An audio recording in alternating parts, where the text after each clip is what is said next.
हरिहराय नमः कृष्ण जादवाय नमः हराय नमः कृष्ण जादवाय नमः हरिहराय नमः कृष्ण जादवाय नमः हराय नमः कृष्ण जादवाय नमः जादवाय माधवाय केशवाय नमः जादवाय माधवाय केशवाय नमः गोपाल गोविंद राम श्री मधुसूदन गोपाल गोविंद राम श्री मधुसूदन गोपाल गोविंद राम श्री मधुसूदन गोपाल गोविंद राम श्री मधुसूदन गिरिधारी गोपीनाथ मदन महा।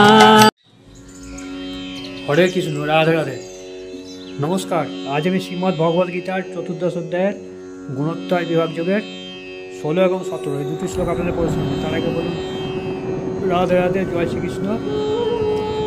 और हमारे गीता कथा चैनलटी होते बसे लाइक शेयर और सबसक्राइब करबेन।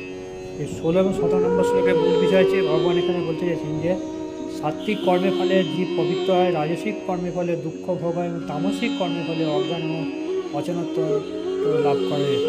और सत्वगुण থেকে প্রকৃত গুণ, রজগুণ থেকে লোভ এবং তমগুণ থেকে অজ্ঞান প্রমাদ মোহ উৎপন্ন হয়। অর্থাৎ সাত্বিক গুণটা হচ্ছে পবিত্র গুণ। মানুষের তিনটি গুণ আছে, সাত্বিক গুণ, রাজসিক গুণ আর তামসিক গুণ। সবচেয়ে খারাপ গুণ হচ্ছে তামসিক গুণ। রাজসিক গুণ, সাত্বিক গুণ যারা আছে তারা সবচেয়ে ভালো মানুষ, তাদের কর্মফলটা ভালো হয়, যারা সাত্বিক গুণের মানুষ। যাই হোক, শুরু করছি 16 নম্বর শ্লোক। গতকাল পর্যন্ত 15 নম্বর শ্লোক শুনেছি, আজকে 16 নম্বর শ্লোক। তার আগে বলুন রাধে রাধে জয় শ্রীকৃষ্ণ। শ্রী প্রভুপাদের গীতার গান। সুকৃত সাত্বিক কর্ম ফল সে নির্মল, রাজসিক কর্ম হয় দুঃখের প্রবল, তামসিক কর্ম যত হয় অচেতন, অজ্ঞানতা ফল সে পশুতে গণন। অনুবাদ: সাত্বিক কর্মের ফলে জীব পবিত্র হয়, রাজসিক কর্মের ফলে দুঃখ ভোগ হয়, তামসিক কর্মের ফলে অজ্ঞান এবং অচেতনত্ব লাভ হয়।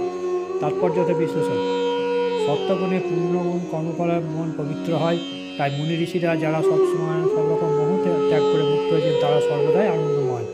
কিন্তু রাজসিক কর্ম কেবল ক্লেশদায়ক এবং দুঃখদায়ক। জড় সুখের জন্য প্রচেষ্টা যাই হোক না কেন তার পরিণাম ব্যক্ত হবে।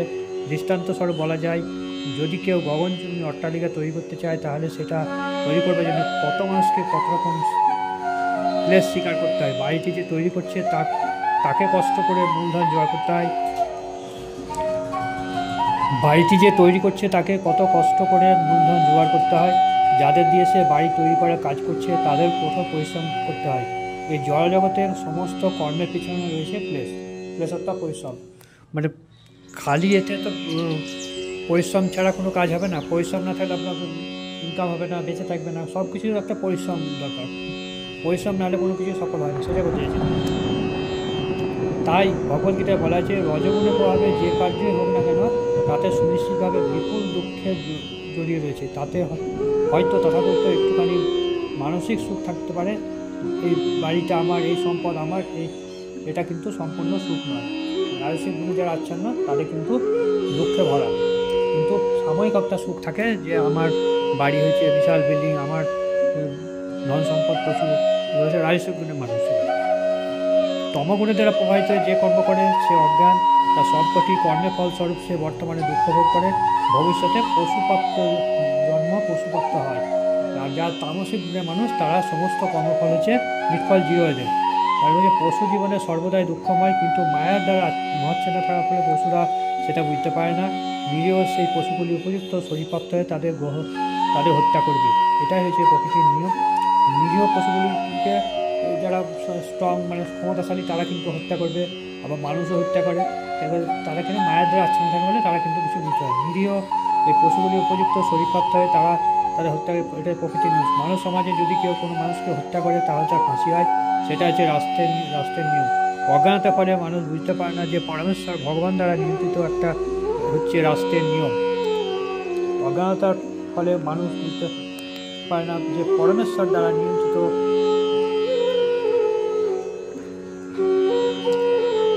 পরমেশ্বর ভগবানের নিয়ন্ত্রিত একটা হচ্ছে রাষ্ট্রের নিয়ম। অজ্ঞানতার ফলে বুঝতে পারে না মানুষ যে পরমেশ্বর দ্বারা নিয়ন্ত্রিত একটা পূর্ণ রাজ্য আছে। প্রতিটি জীবই পরমেশ্বর ভগবানের সন্তান, ও একটা পিঁপড়া হত্যা করলেও তিনি সেটা বরদাস্ত করেন না। সেই জন্য আমাদের মাসুল দিতে হয়। তাই রসনা তৃপ্তির জন্য পশু হত্যা নিষ্কৃষ্টতম অজ্ঞতা। মানুষের পক্ষে পশু হত্যা করার কোনো প্রয়োজনীয়তা নেই, কারণ মানুষের জন্য ভগবান কত সুন্দর জিনিস দিয়ে রেখেছেন।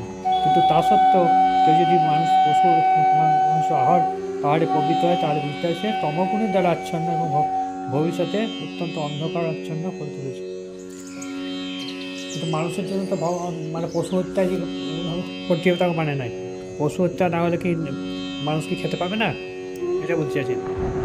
পশু প্রাণীকে আমরা যেমন হত্যা করে খাচ্ছি, গো মাংস খাচ্ছি, ছাগলের মাংস খাচ্ছি, তারপরে চিকেন মুরগি মাংস খাচ্ছি, এগুলো কিন্তু ঠিক না, বুঝতে পেরেছি। এগুলো হচ্ছে তমগুণের দ্বারা আচ্ছন্ন করতে পেরেছি। এই সমস্ত অন্ধকার আচ্ছন্ন করে তুলছি বলে এগুলো ভবিষ্যতে তমগুণ দ্বারা আচ্ছন্ন হয়ে যায় মানুষ। সেই সব রকম পশু হত্যার মধ্যে গোহত্যা হচ্ছে সবচেয়ে জঘন্যতম কার্য, কারণ দুধ দান করে গরু আমাদের সবসময় আনন্দ দান করে। গোহত্যা হচ্ছে সব রকম পাপের মধ্যে সবচেয়ে নিষ্কৃষ্টতম অপরাধ। তাহলে গোহত্যা হচ্ছে সবচেয়ে নিষ্কৃষ্টতম অপরাধ। তাই বৈদিক শাস্ত্রে বলা আছে গোবিনম প্রাণিতম পরমস্তরম, অর্থাৎ গরুর দুধের দ্বারা সর্বতভাবে প্রীতি লাভ করার পরেও মানুষ গোহত্যা করতে চায়, সে অত্যন্ত গভীরভাবে তমসাচ্ছন্ন। বৈদিক শাস্ত্রে বলা হয়েছে নম ব্রাহ্মণায় দেবায় গো ব্রাহ্মণায় হিতায় চ জগদিতায় কৃষ্ণায় গোবিন্দায় নমো নমঃ। হে ভগবান, তুমি গাভী এবং ব্রাহ্মণদের হিতাকাঙ্ক্ষী, এবং তুমি সমগ্র মানব সমাজ এবং জগতের হিতাকাঙ্ক্ষী। এই প্রার্থনায় গাভী এবং ব্রাহ্মণদের রক্ষা করার জন্য বিশেষভাবে উল্লেখ করা হয়েছে। ব্রাহ্মণরা হচ্ছে আধ্যাত্মিক শিক্ষার প্রতীক, গাভী হচ্ছে সবচেয়ে মূল্যবান খাদ্যের প্রতীক। এই দুই গাভী প্রাণী এবং গাভী ব্রাহ্মণ এদের সব রকম প্রতিরক্ষা বিধান করা উচিত। সেটা হচ্ছে সভ্যতা প্রকৃতির উন্নতি।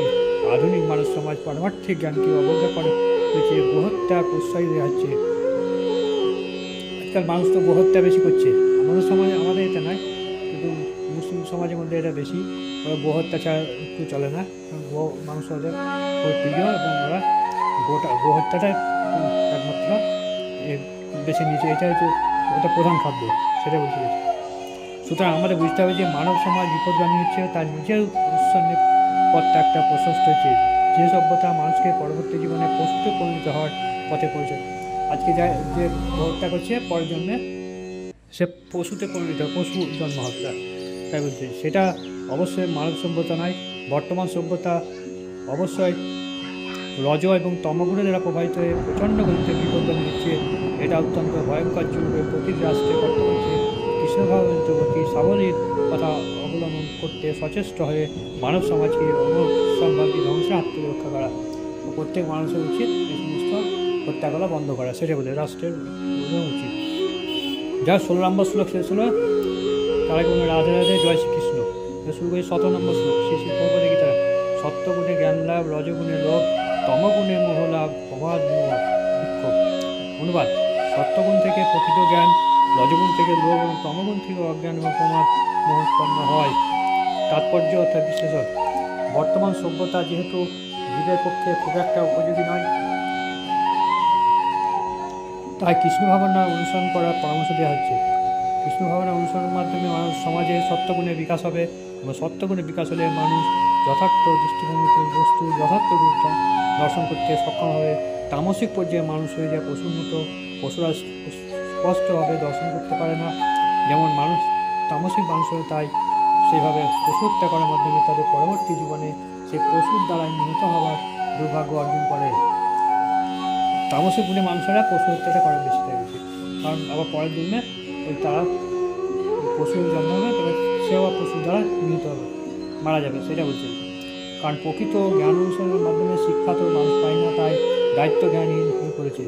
এরকম দায়িত্ব জ্ঞানহীন আচরণ বন্ধ করার জন্য মানুষকে সত্যগুণের বিকাশ করার ব্যাপক শিক্ষা দিতে হবে। তা প্রত্যেক মানুষের সত্যগুণের বিকাশ করা দরকার, সেটা বলছে। তারা যখন যথাযথ সত্যগুণের শিক্ষা লাভ করে, তখন তারা পূর্ণ জ্ঞান লাভ করবে এবং যথার্থভাবে উন্নত হবে, মানুষ তখন সুখী এবং সমৃদ্ধ হবে। প্রত্যেক মানুষের উচিত সত্য জ্ঞানে বিকশিত করা। তা সত্যগুণ হলে পরে এই সমস্ত কার্যকলাপগুলো করবে না, সে খারাপ আচরণ করবে না, সে তমগুণ মানুষ ভালো হবে। অধিকাংশ মানুষ যদি সুখী এবং সমৃদ্ধশালী না হয়, তাহলে জাতি ও সমাজে কিছু সংখ্যক লোকও কৃষ্ণ ভাবনায় ভাবিত হয়ে সত্যগুণে প্রতিষ্ঠিত হয়, তাহলে সারা জগৎ জুড়ে শান্তি এবং সমৃদ্ধি সম্বন্ধে প্রত্যেক মানুষ যদি মানে কিছু মানুষ যদি অন্তত সত্যগুণে আদিষ্ট হয়, তাহলে কিন্তু সমাজটা একটু উন্নত হবে। তবে তা না করে সারা জগৎ জুড়ে রজ এবং তমগুণের দাসত্ব বরণ করে নেয়, তাহলে শান্তি এবং সমৃদ্ধির সম্ভাবনা থাকে না। তম রজগুণটাই হচ্ছে বেশি সবচেয়ে। রজগুণে মানুষ লোভী হয়, তাদের ইন্দ্রিয় বাসনার কোনো সীমা থাকে না, সেটা হচ্ছে উপলব্ধি করতে পারে। যথার্থ অর্থ থাকা সত্ত্বেও ইন্দ্রিয় ভোগে নানা রকম বন্দোবস্ত থাকা সত্ত্বেও মানুষের আজ না আছে সুখ, না আছে শান্তি, সেটা থাকা সম্ভব নয়, কারণ তারা রজগুণে অধিষ্ঠিত। রজগুণে অধিষ্ঠিত মানুষও কিন্তু পাপে পূর্ণ, তাদের আকাঙ্ক্ষা শেষ নাই। তারা অর্থের দিকে লোভ আছে, নারীর দিকে লোভ আছে, সেটা বুঝিয়েছে। তাই কেউ যদি যথার্থ সুখ পেতে চায়, সে ব্যাপারে তাকে সাহায্য করতে পারবে না। কৃষ্ণ ভাবনায় অনুসরণ করার মাধ্যমে সত্যগুণে উন্নতি হতে হবে। রাজসিক কর্ম যে ব্যাপৃত আছে, সে কেবল মানসিক অশান্তি ভোগ করছে তাই নয়, তার পেশা এবং বৃত্তিও অত্যন্ত ক্লেশদায়ক। তার পদমর্যাদা বজায় রাখবার জন্য, তাকে অর্থোপার্জন করবার জন্য কত রকমের পরিকল্পনা এবং অবলম্বন করতে হয়, এই সমস্ত ক্লেশদায়ক। তমগুণে মানুষ উন্মাদ হয়ে ওঠে, তাদের পারিমার্থিক অবস্থার নিদারুণ দুঃখ ভোগ করে, তারা মাদক দ্রব্যে আশ্রয় গ্রহণ করে। এভাবে তারা অজ্ঞানতা আরও গভীরতম অন্ধকার নিমজ্জিত হয়, তাদের ভবিষ্যৎ অত্যন্ত অন্ধকারচ্ছন্ন। তমগুণী মানুষেরা ভবিষ্যৎ অত্যন্ত তারা মাদক সেবন করে বেশি। তমগুণী ক্ষেত্রে ওটা সব গুণই আছে, মানে নিকৃষ্টতম গুণ হচ্ছে তমগুণী। তাদের ভবিষ্যৎ সেই না সবসময় অন্ধকার। আমার গীতা পাঠ আপনি কেমন লাগলো কেউ অবশ্যই যেন লাইক, শেয়ার এবং সাবস্ক্রাইব করবেন। শেষে লিখবেন জয় শ্রীকৃষ্ণ।